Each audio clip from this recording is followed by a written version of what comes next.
João, capítulo 4. Nós estamos numa série de exposições no Evangelho de João. E o título da nossa mensagem hoje é A Sede que só Ele pode saciar. João, capítulo 4. Nós leremos dos versículos de 1 a 26. A palavra do Senhor diz assim: Quando, pois, o Senhor veio a saber que os fariseus tinham ouvido dizer que ele, Jesus, fazia e batizava mais discípulos que João, se bem que Jesus mesmo não batizava, e sim os seus discípulos, deixou a Judéia, retirando-se outra vez para a Galileia. E era-lhe necessário atravessar a província de Samaria. Chegou, pois, a uma cidade samaritana, chamada Sicar, perto das terras de Jacó, que Jacó dera a seu filho José. Estava ali a fonte de Jacó. Cansado da viagem, assentara-se Jesus junto à fonte por volta da hora sexta. Nisto veio uma mulher samaritana tirar água. Disse-lhe Jesus: Dá-me de beber. Pois seus discípulos tinham ido à cidade para comprar alimentos. Então lhe disse a mulher samaritana: Como sendo tu judeu, pedes de beber a mim que sou mulher samaritana? Porque os judeus não se dão com os samaritanos. Replicou-lhe Jesus: Se conheceras o dom de Deus e quem é o que te pede, dá-me de beber, tu lhe pedirias, e ele te daria água viva. Respondeu-lhe ela: Senhor, tu não tens com que atirar, e o poço é fundo. Onde, pois, tens a água viva? És tu, porventura, maior do que Jacó, o nosso pai, que nos deu o poço, do qual ele mesmo bebeu, e bem assim seus filhos e seu gado? Afirmou-lhe Jesus: Quem beber desta água tornará a ter sede. Aquele, porém, que beber da água que eu lhe der nunca mais terá sede. Pelo contrário, a água que eu lhe der será nele uma fonte a jorrar para a vida eterna. Disse-lhe a mulher: Senhor, dá-me dessa água, para que eu não mais tenha sede, nem precise vir aqui buscá-la. Disse-lhe Jesus: Vai, chama teu marido e vem cá. Ao que lhe respondeu a mulher: Não tenho marido. Replicou-lhe Jesus: Bem disseste, não tenho marido. Porque 5 maridos já tiveste, e esse que agora tens não é teu marido. Isso disseste com verdade. Senhor, disse-lhe a mulher, vejo que tu és profeta. Nossos pais adoravam neste monte, vós, entretanto, dizeis que em Jerusalém é o lugar onde se deve adorar. Disse-lhe Jesus: Mulher, podes crer-me que a hora vem, quando nem neste monte, nem em Jerusalém, adorareis o Pai. Vós adorais o que não conheceis, nós adoramos o que conhecemos, porque a salvação vem dos judeus. Mas vem a hora, e já chegou, em que os verdadeiros adoradores adorarão o Pai em espírito e em verdade, porque são estes que o Pai procura para seus adoradores. Deus é espírito, e importa que os seus adoradores o adorem em espírito e em verdade. Eu sei, respondeu a mulher, que há de vir o Messias, chamado Cristo. Quando ele vier, nos anunciará todas as coisas. Disse-lhe Jesus: Eu o sou, eu que falo contigo. Bem, nós sabemos que o Evangelho de João foi escrito após o ano 70 depois de Cristo. Em meio a uma das tormentas da história do povo judeu, eu digo uma das tormentas, porque nós sabemos a história do povo judeu e sabemos o tanto de tormentas que ele tiveram. A destruição de Jerusalém estava acontecendo. Tinha acontecido a ruína do templo e a perseguição ao povo que perdia o centro representativo da sua adoração, que era o próprio templo. É nesse contexto de escuridão do povo judeu que João proclama uma mensagem de vida. Vida no nome de Jesus Cristo. Então, no capítulo 3, vemos Jesus conversando com Nicodemos, um homem culto, fariseu, influente, membro do conselho judaico, que João chama de um dos principais, que é a ideia de governante, que veio a Jesus de noite, nas escondidas, em busca de respostas para suas inquietações, provavelmente religiosas. Mas logo em seguida, no capítulo 4, João nos apresenta o maior diálogo de todo o Novo Testamento. Não com um homem poderoso em Jerusalém, mas com uma mulher samaritana, à beira de um poço, ao meio-dia. Esse contraste é proposital. João quer que coloquemos as duas conversas lado a lado. Nicodemos, judeu, parte da elite religiosa, doutor da lei que foi até Jesus. A mulher samaritana vivia à margem da sociedade, era considerada impura pelos judeus, de passado duvidoso, e foi Jesus que começou a conversa com ela, que foi até ela, com palavras. Nicodemos buscava respostas para a sua própria inquietação. A mulher nem sabia que tinha perguntas, ou se sabia, não fez. Foi Jesus que ofereceu respostas às inquietações que ela nem reconhecia até, ou se reconhecia, não tratava sobre isso. E isso nos diz algo fundamental. A graça de Deus não espera que estejamos prontos. Ela vai até nós. Entre as duas conversas, nós vimos que está o testemunho de João Batista, que ele diz que diminui a si mesmo para que Jesus apareça. E é exatamente esse Jesus, maior que Jacó, maior que Moisés, maior que Abraão, que agora se senta à beira de um poço no calor do meio-dia para falar com uma mulher que o mundo havia descartado. Provavelmente, até ela própria já havia se descartado. Provavelmente, ela achava que ela não tinha mais jeito. Estava fadada à condenação como consequência dos seus atos. Afinal, esse era o tipo de crença que permeava o coração das pessoas daquela época, mas também da nossa época. Meu destino é conquistado por mim. Eu estou fadado ao que eu mereço. Existe destino por mérito? Sim, existe destino por mérito. Mas o que muitos não sabem ou não creem é sobre o destino que é pela graça. O destino por mérito é para condenação. E o destino para a salvação é pela graça. E nós vamos ver um pouco sobre isso. A gente é apresentado aqui primeiro o cenário, nos versículos de 1 a 6. O cenário. E o que se destaca nesse cenário é a necessidade de se passar por Samaria. Então os fariseus eles souberam que Jesus estava batizando mais que João Batista. A gente sabe que, como João explica, ou entre parênteses aqui, é uma explicação falando que, na verdade, quem batizava eram os seus discípulos, mas os discípulos faziam, então era Jesus que estava fazendo.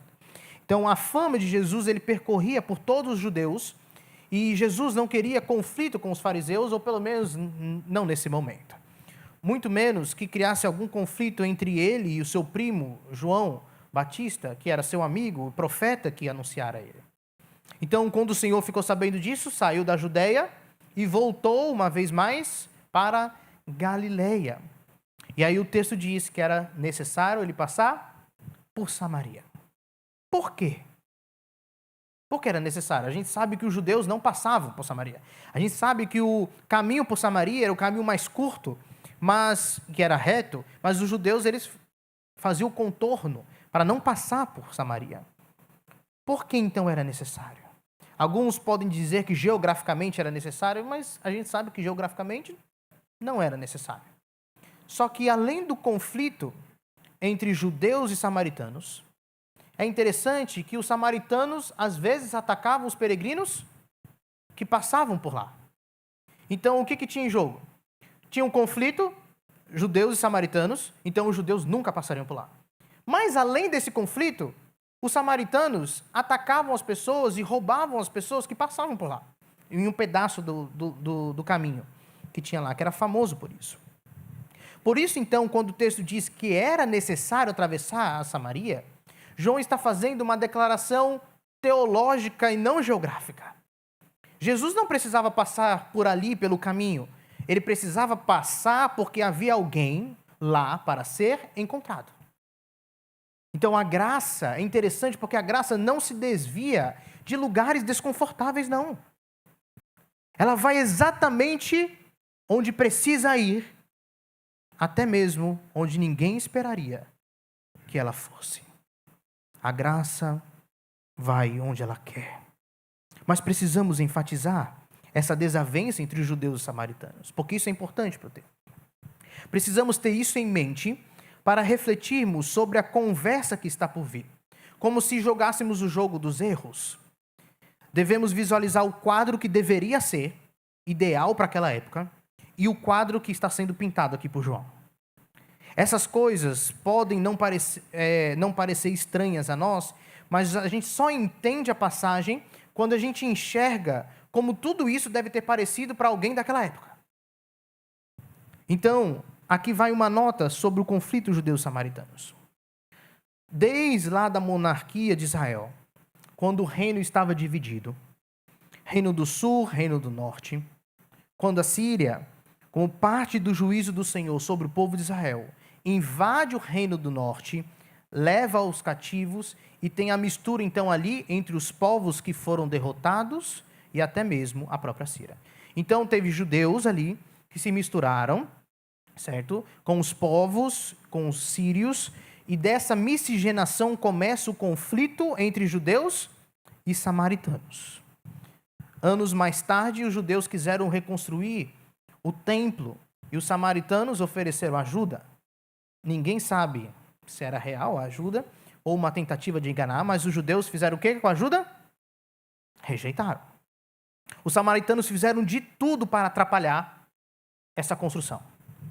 Eles subornaram pessoas, enviaram carta ao rei da Pérsia e a reconstrução ficou paralisada por mais de 100 anos. E o conflito só crescia. Os samaritanos constroem seu templo no Monte Gerizim, já que não podiam adorar no templo dos judeus. Em 128 a.C., os judeus fazem o quê? Invadem e destroem o templo. O conflito só crescia. É tão grande esse conflito que na Mishnah é a tradição oral do povo, eles dizem que junto com a lei escrita, os judeus dizem que junto com a lei escrita deram-se a lei oral, que é a explicação da lei escrita. Né? Não é tão assim, ok? A gente sabe que é um pouco tardio essa lei oral, mas na Mishnah deles, que é a explicação da lei escrita, mostra que para os judeus, as mulheres samaritanas estão sujas, impuras, desde o nascimento, como se tivessem sempre naqueles dias. Então, para eles é algo terrível mesmo estar na presença um do outro, judeu e samaritano. Então, era um conflito real e muitas vezes violento entre esses povos. Agora, sabendo disso, imagine a cena como alguém daquela época. Os leitores de João sabem que Jesus é mais do que simplesmente um rabino, mas estamos olhando como alguém daquela época, um seguidor de Jesus ou alguém que estava observando de longe. Então eles olham e veem Jesus, um rabino judeu, conhecido como homem santo, que liderava um movimento para levar Israel de volta à monarquia e até de volta para Deus. Lembra? Para eles era isso. Naquela cultura, muitos homens judeus devotos não se permitiriam ficar sozinhos com uma mulher. Se fosse inevitável ficar sozinho com uma mulher, eles com certeza não conversariam com essa mulher. O risco era muito grande de quê? De impureza, de fofoca. Então ele se senta sozinho junto ao poço de Jacó, no calor do meio-dia. Uma mulher samaritana chega. E isso também já é incomum, porque as mulheres costumavam buscar água não nesse horário. Porque o que tem nesse horário? Forte. O sol. O horário comum delas buscarem água era logo cedo, de manhã, ou no final do dia, nos horários mais frescos e sociais. Essa mulher vinha no pior horário justamente para não encontrar alguém. A última coisa que ela queria era ficar ao lado de outras mulheres da cidade que com certeza também não queriam a presença dela. Então, ao contrário da sociedade, Jesus quer conversar com ela, mesmo sabendo do seu passado. Percebe como que Jesus vira do avesso o que a sociedade via e como a sociedade via? Então Jesus fala para ela: dá-me de beber. Essa frase simples era, naquele contexto, um escândalo triplo. um homem judeu falando com uma mulher, um judeu pedindo água a uma samaritana e um mestre religioso se aproximando de uma pessoa de reputação duvidosa. Provavelmente, com os discípulos presentes, eles teriam pegado água para Jesus e Jesus não teria pedido. Mas Jesus faz isso porque ele queria falar. A sua graça é subversiva. Enquanto homens não falavam com mulheres, principalmente samaritanas, Jesus, o Deus homem, não só fala com mulheres, mas como ele transforma a vida delas. Ele toca na sogra de Pedro e ela é curada. Ele é tocado em suas vestes e uma mulher com hemorragia é curada. A própria mulher, então, vai olhar isso, vai olhar esse pedido de Jesus e vai verbalizar essa estranheza social. Porque ela pergunta, como sendo tu judeu, pedes de beber a mim, que sou uma mulher samaritana? A mulher traz à tona como deveria ser a relação entre homem e mulher, judeu e samaritano. Mas Jesus não está preocupado com as fronteiras sociais que os seres humanos erguem. Jesus não se preocupa com isso. Ele veio para derrubar essas fronteiras. Ele veio para reconciliar todas as coisas, fazer um povo de povos. Ele veio destruir o muro da inimizade. Então, quando Jesus se encontra com alguém, ele vai além da vida social, ele vai além da vida econômica, vai além até mesmo do que a pessoa conhece sobre a si mesma e sobre o que ela deseja. Esse texto mostra para nós mais sobre Jesus do que sobre a mulher em si. Mas Jesus responde, ele diz, se você conhecesse o dom de Deus e quem lhe está pedindo água, você lhe teria pedido e ele teria dado água viva. Versículo 10.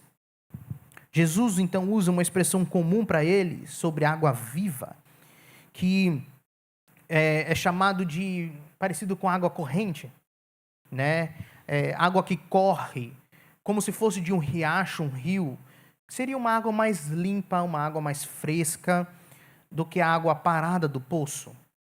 A mulher responde com algo prático, porque como que você vai fazer isso se você não tem nada para tirar essa água? Você é maior do que Jacó? E isso é interessante porque a gente vai ver vários diálogos entre Jesus e muitas pessoas, e normalmente pessoas não entendendo o que Jesus está falando.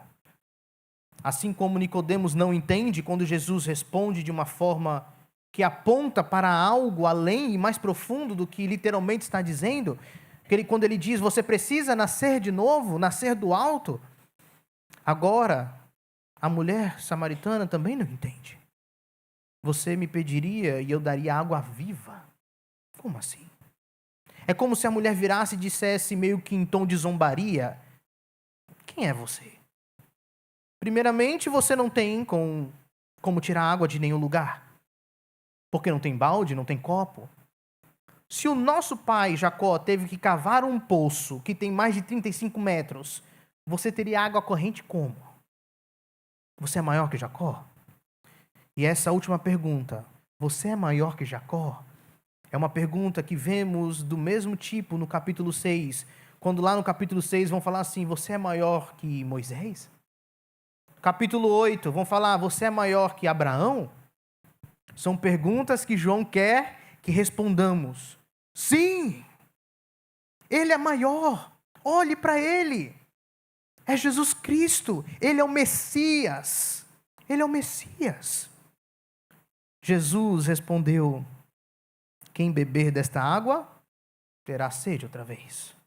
Mas quem beber da água que eu lhe der, nunca mais terá sede. Pelo contrário, a água que eu lhe der se tornará nele uma fonte de água a jorrar para a vida eterna. Não apenas Jesus é maior que Jacó, mas aquilo que ele tinha para oferecer é incomparável. Incomparável. Jesus oferece saciar o desejo da alma. Jesus oferece uma nova vida mediante o Espírito Santo. A água, a gente sabe, não é um tema novo em João. O que Jesus já fez com água? Transformou a água em vinho. Jesus falou para Nicodemos que é necessário nascer da água e do espírito. Mas não só em João. Se o povo estivesse atento às promessas da descida do Espírito Santo, eles entenderiam de cara quando Jesus falava sobre água. Há ecos do Antigo Testamento que a gente viu também na semana passada, quando Deus iria trazer salvação para o seu povo, quando Deus fosse derramar o Espírito sobre o seu povo. Isaías capítulo 12, versículo 3 diz: com alegria vocês tirarão água das fontes da salvação. Como assim tirar a água da salvação? Isaías 49, 10 diz: não terão fome nem sede, o calor do deserto e o sol os atingirá. Aquele que tem compaixão deles os guiará e os conduzirá para as fontes de água. Isaías 44, 3: pois derramarei água na terra sedenta e torrentes na terra seca. Derramarei o meu espírito sobre sua prole, a minha bênção sobre seus descendentes. Jeremias capítulo 2, versículo 13: o meu povo cometeu 2 crimes. Eles me abandonaram, a mim, a fonte de água viva, e cavaram suas próprias cisternas, cisternas achadas que não retêm água. E ele explica no capítulo 7 de João, versículos 37 e 39. No último dia, o grande dia da festa, levantou-se Jesus e exclamou: se alguém tem sede, venha a mim e beba. Quem crer em mim, como diz a Escritura, do seu interior fluirão rios de água viva. E João explica no versículo 39, isso ele disse com respeito ao Espírito que haviam de receber os que nele crescem, pois o Espírito até aquele momento não fora dado, porque Jesus ainda não tinha sido glorificado. Jesus está falando, você precisa de salvação. Você precisa de uma nova vida. Aquele que é encontrado por Jesus não sai da mesma forma que o encontrou. Tem seu coração seco, rachado, encharcado pela graça, pelo amor de Jesus e o Espírito Santo como fonte de água, como água corrente fluirá sobre essas rachaduras, tampando-as. A mulher então lhe disse: Senhor, dê-me dessa água, para que eu não tenha mais sede, nem precise voltar aqui para tirar água. Ela não entende ainda totalmente o que Jesus está falando, mas ela já está começando a entender mais e a aceitar mais. A gente percebe essa progressão. Mas Jesus agora muda o teor da conversa. Se fosse nós, a gente continuaria, né? A gente incentivaria, ok, eu vou explicar então o que é essa água viva para você. Mas Jesus muda o tom porque parece que ele precisa mudar alguma coisa antes de explicar para ela o que é essa água viva. E ele não fala mais sobre algo que ele pode oferecer, mas ele começa a tocar na ferida da mulher. Nesse momento, Jesus muda o rumo da conversa, versículo 16. Disse-lhe Jesus: vai, chama teu marido e vem cá. Ao que lhe respondeu a mulher: não tenho marido. Replicou-lhe Jesus: bem disseste, não tenho marido, porque 5 maridos já tiveste, e esse que agora tens não é teu marido. Isso disseste com verdade. Jesus não quer humilhá-la. Na verdade, isso aqui é compaixão. Jesus expõe o que ela mais tenta esconder, porque é exatamente ali que está a sede mais profunda dela. Uma vida de relacionamentos quebrados, buscando às vezes em pessoas o que só Deus pode dar. Meus irmãos, aquele que é encontrado por Jesus tem suas feridas tocadas. Mas a dor da ferida tocada precisa acontecer, porque faz parte do processo da cura do Senhor. Não existe vida sem transformação. Não existe transformação sem arrependimento. Não existe arrependimento sem quebrantamento. E não existe quebrantamento sem feridas expostas e tocadas por Jesus. Não existe. Você deve se lembrar como Jesus tocou na sua ferida quando te encontrou. Expôs os seus pecados. Aquilo que precisava ser transformado por Ele. Todo aquele que tem um encontro genuíno com o Senhor possui essas feridas tocadas. seus pecados expostos, mas seu coração também transformado por Ele. E ela vai entender, essa mulher vai entender que vale a pena, assim como eu entendi, e vocês também, que a dor da ferida tocada é necessária, vale a pena. Jesus está mostrando que a necessidade dela é muito maior do que ter que voltar ao poço ou não para pegar água. A sede que ela precisava saciar é a do coração dela. Aquele momento, então, em que percebemos que somos completamente conhecidos. Quando nossas feridas, nossos pecados são expostos.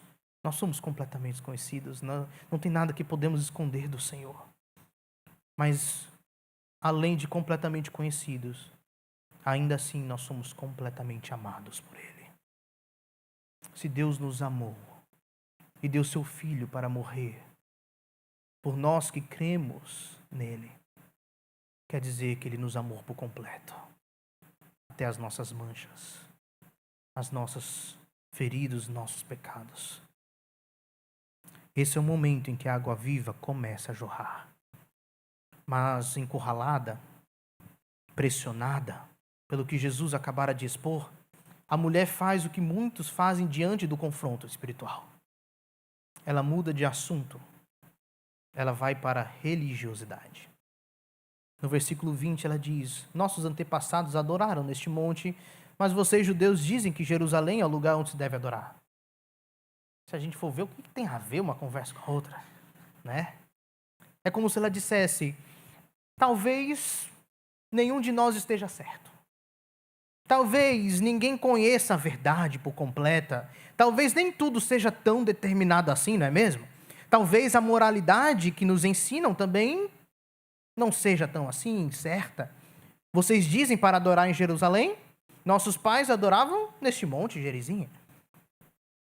Trazendo para a nossa realidade, é como se, diante da oferta para desistir da água parada e receber água viva, a gente falasse: tem essa igreja e tem aquela igreja, e onde a gente deve adorar de fato? Em qual igreja? Mas nenhuma questão a respeito de que igreja, onde, a localização da adoração tem lugar e espaço nessa conversa do Senhor. Por quê? Porque Deus está reivindicando aqui a vida toda da pessoa. Não é apenas o lugar onde se deve adorar. A resposta de Jesus mostra: Jesus declarou: creia em mim. Está próxima a hora em que vocês não adorarão o Pai nem neste monte, nem em Jerusalém. Ou seja, não é sobre onde. Jesus mostra que a adoração não é sobre em que local adorar, mas também envolve o local. Mas a fonte da nossa adoração, a verdadeira adoração, não começa no lugar em que estamos. Versículo 22, vocês samaritanos adoram o que não conhecem. Nós adoramos o que conhecemos, pois a salvação vem dos judeus. Por que ele está falando isso? Porque o Messias veio dos judeus. Então ele está explicando isso. Mas mesmo assim ele não entra no debate do Monte Gerizim versus Jerusalém. Ele aponta para além de qualquer localização. Ele diz no versículo 23 e 24, está chegando a hora, e de fato já chegou, em que os verdadeiros adoradores adorarão o Pai em espírito e em verdade. São estes os adoradores que o Pai procura. Deus é espírito, e é necessário que os seus adoradores o adorem em espírito e em verdade. É uma adoração em espírito e em verdade. É a adoração conduzida pelo próprio Espírito Santo no coração transformado mediante Jesus Cristo.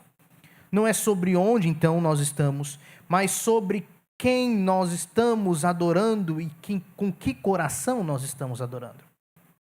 Não importa quão elaborada a liturgia, quão emocionante o louvor, quão eloquente o sermão, se não houver um coração que conheça a Deus e seja movido pelo Espírito Santo, a adoração não passa de barulho.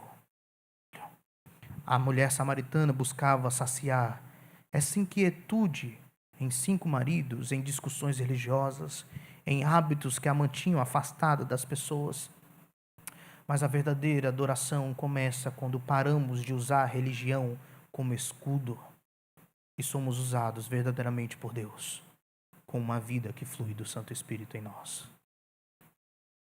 Ainda assim, depois dessa resposta de Jesus, ela tentou fugir. Ela disse, com uma última tentativa: eu sei que há de vir o Messias. Quando ele vier, nos explicará, nos anunciará todas as coisas. É como que se ela dissesse, quando o Messias chegar, ele vai explicar tudo. Então vem a declaração mais surpreendente de Jesus: eu sou o Messias. Eu que estou falando com você. Então Jesus anuncia sua identidade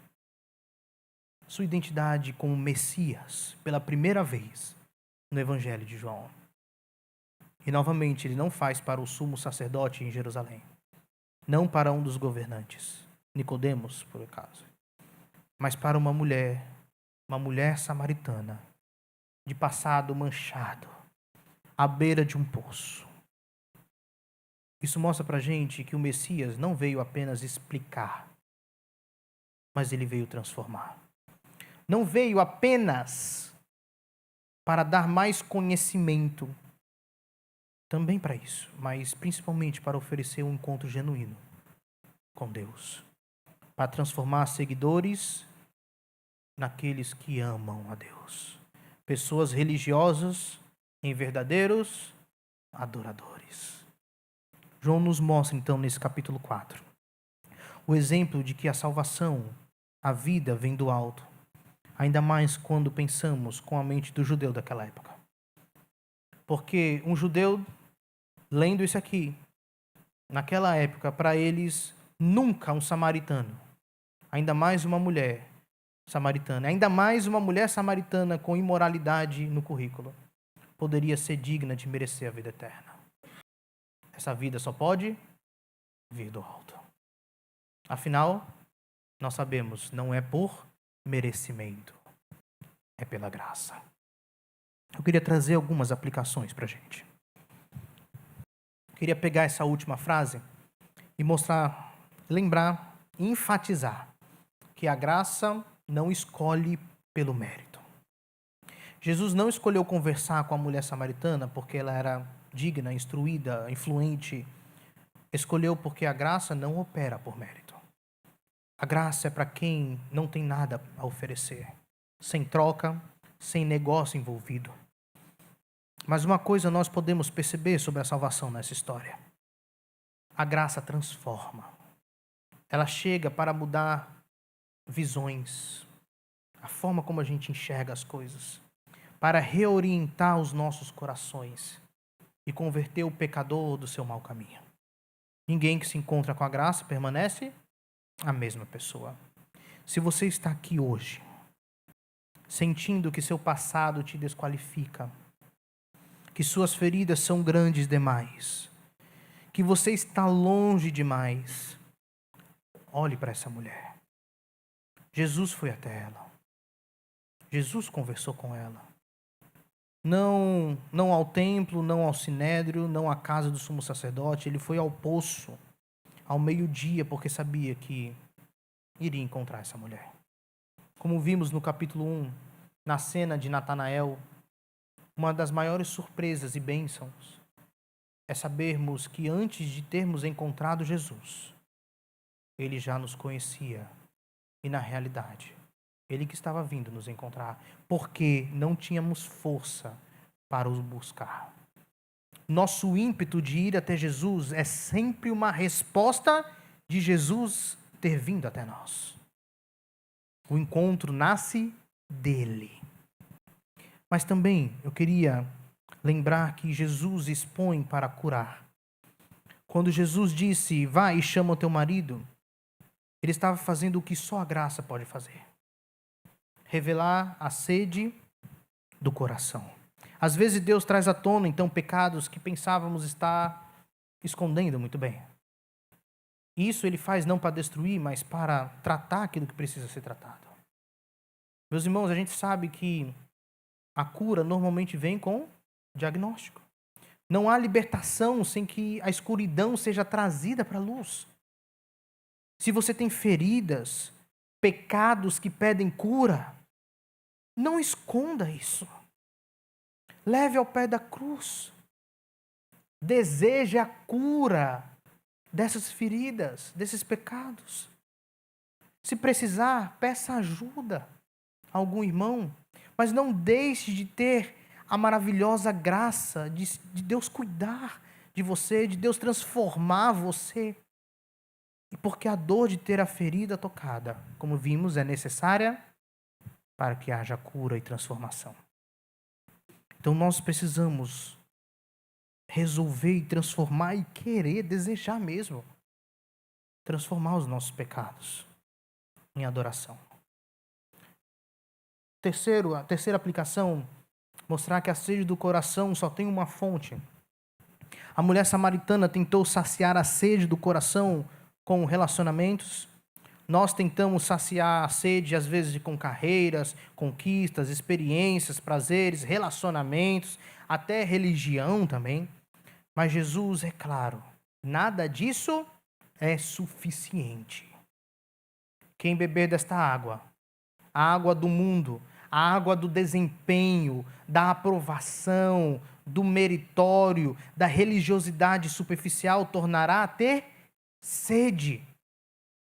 E aqui eu lembro de um famoso guitarrista aí do mundo, que ele, após anos imerso em drogas, destruição, ele encontrou no seu filho, no nascimento do seu filho, a razão para viver. Ele parou com as drogas, parou com as coisas, os vícios dele, né? Exposto por causa do filho.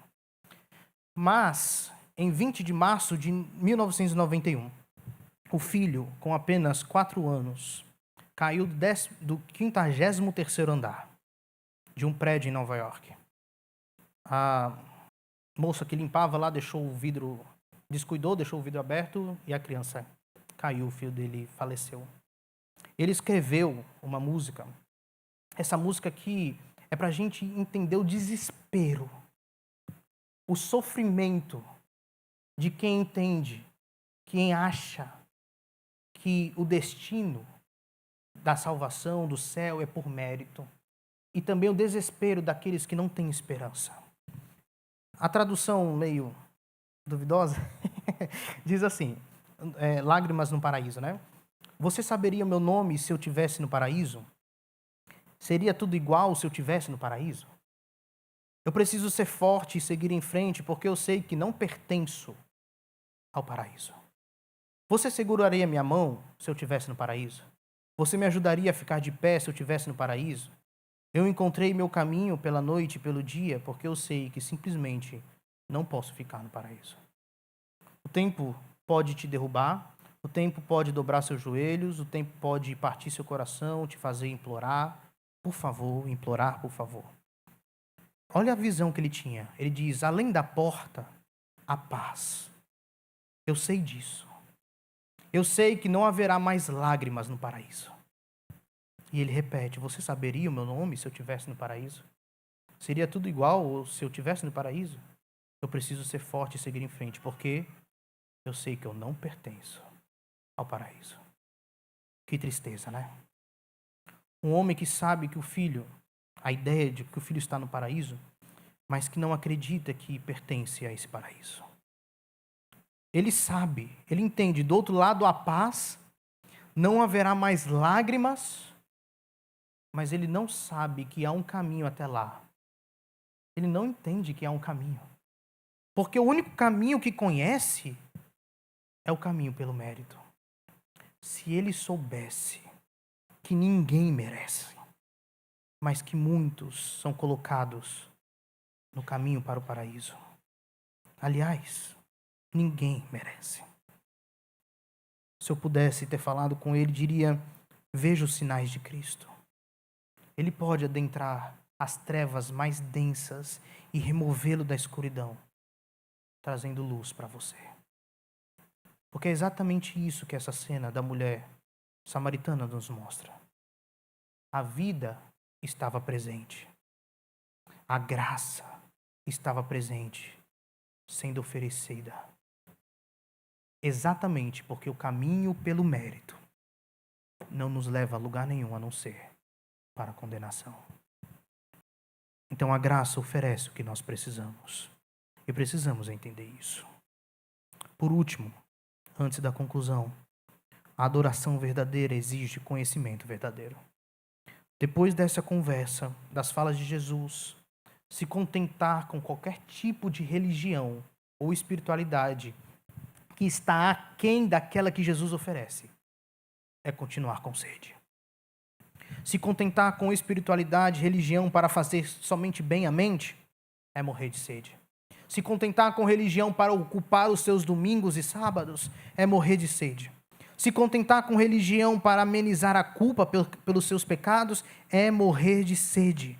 Se contentar com religião para dar paz ao coração, somente isso é morrer de sede. É como terra sedenta. Porque ser verdadeiro adorador é muito mais do que os estudos afirmam. Estudos afirmam que religião faz bem para o ser humano. Porque cantamos, conversamos, temos comunhão com pessoas, temos senso de pertencimento e vocação, mas diante desse texto, somente isso não é suficiente.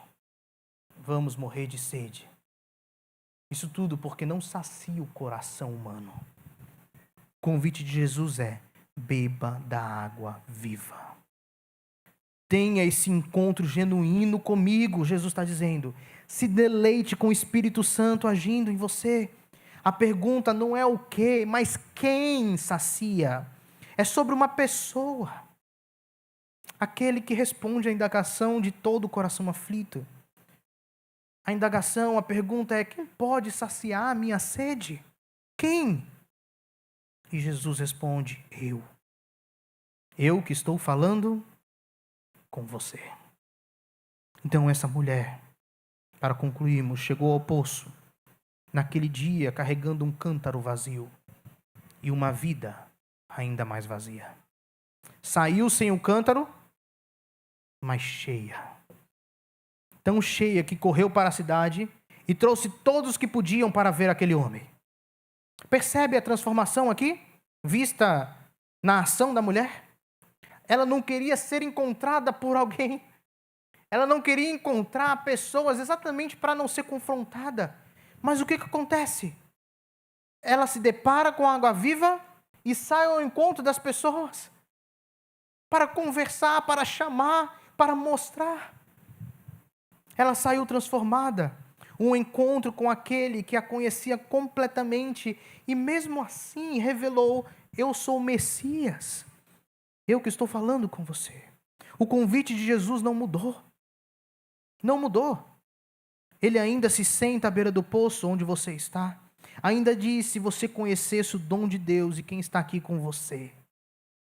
Ele veio para saciar a sede que nenhum relacionamento, nenhuma conquista, nenhuma religião jamais saciaram.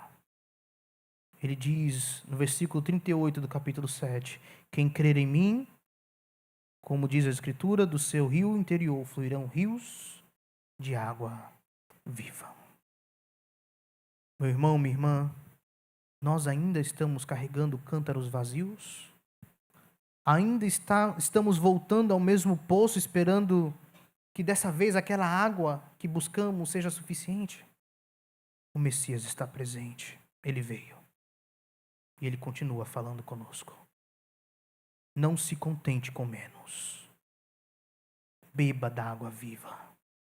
É somente essa água viva, o Espírito, que pode nos mover para uma adoração verdadeira.